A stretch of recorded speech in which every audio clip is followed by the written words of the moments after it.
Salut à tous, c'est Punisher. Alors aujourd'hui, on se retrouve pour une nouvelle vidéo. Une vidéo qui va vous servir à beaucoup de monde, à mon avis. Donc je suis désolé de ne pas avoir fait d'autres vidéos ces derniers jours parce que je viens de sortir d'être malade. Je suis encore malade. Donc le VTT, aujourd'hui, j'en ai pas fait. Les autres jours, je pouvais en faire, mais aujourd'hui, j'étais tellement très faible. Ce matin, je, je suis resté allongé. Donc voilà, enfin bref, là ça va un peu mieux. Donc aujourd'hui, je vais vous expliquer euh, comment ne pas crever en VTT. Alors je sais parce que là c'est l'hiver, les branches d'arbres, tout ça, il y a des petites épines sur des petites feuilles d'arbres qui tombent, tout ça, on peut crever facilement. Moi pour ma part, j'ai crevé 4 fois en une semaine. Donc cette semaine-là, j'ai crevé 4 fois avec mon nouveau VTT là que vous pouvez regarder la vidéo, hein, mon VTT Rock Rider Between 340. J'ai crevé 4 fois à l'arrière, donc je suis assez un peu dégoûté. Heureusement que je sais quand même changer une roue arrière en VTT, parce que sinon je serais beaucoup dans la merde.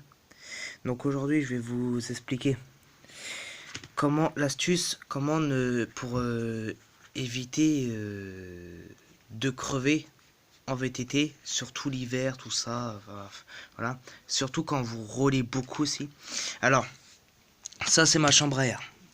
Donc, alors, je peux pas vous le faire voir à la vidéo, mais j'ai trouvé, en la gonflant, j'ai trouvé, c'est un minuscule trou, vraiment un tout minuscule, donc ça devait être vraiment une épine que je me suis pris.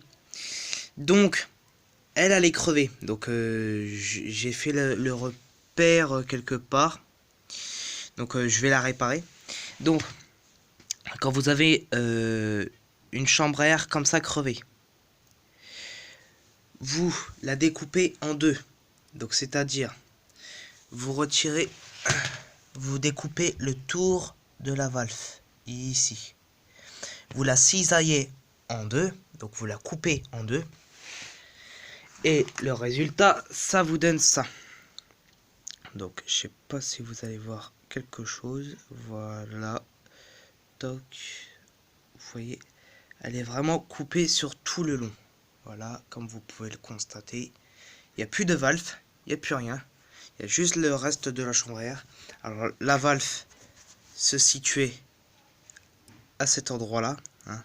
Pour ça c'est un peu mal découpé. Puis il faut dire que j'ai fait ça un peu à l'arrache, avec un mauvais couteau. Enfin voilà, vous découpez avec ce que vous voulez, cutter, couteau, enfin bref, voilà. Donc là je pourrais pas vous le faire voir parce que j'ai qu'une main. Mais donc la chambre à air, celle-là, que je tiens dans mes doigts, vous la mettez dedans. Donc vous ouvrez, mais le mieux pour le faire c'est être à deux. Un deuxième qui tient. Donc vous mettez dedans, vous refermez bien comme ça. Et ça va vous éviter de crever davantage. Donc comme vous pouvez le voir, les chambres à air maintenant à l'heure actuelle, c'est de la vraie merde, on va pas se le cacher, hein.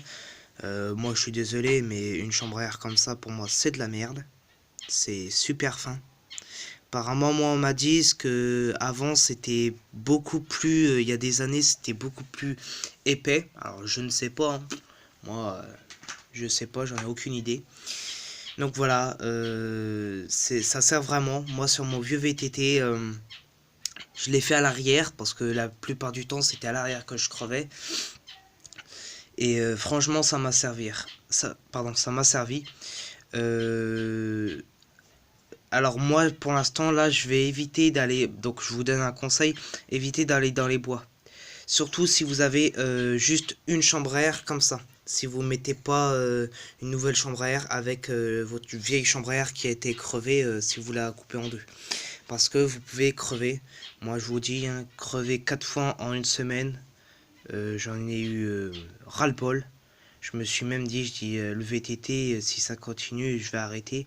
Mais je disais ça, voilà, j'étais en colère, mais voilà, le VTT c'est ma passion, c'est une de mes passions, je pourrais jamais arrêter. Donc voilà.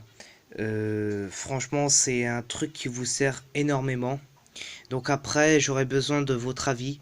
Moi, on m'a dit, il existe des chambres à air plus épaisses. Donc j'ai pensé, je me suis dit, c'est peut-être vrai pour les VTT comme le cross-country ou voilà, pour vraiment amortir les chocs, tout ça avec les grosses caillasses. Donc voilà. Franchement, dites-moi dans les commentaires si vous connaissez des chambres à air beaucoup plus épaisses. Et voilà, moi je sais que j'ai regardé à Decathlon, j'ai pas trouvé. Donc voilà, ça sera tout pour cette vidéo là. Et moi je vous dis à plus tard. Ciao ciao.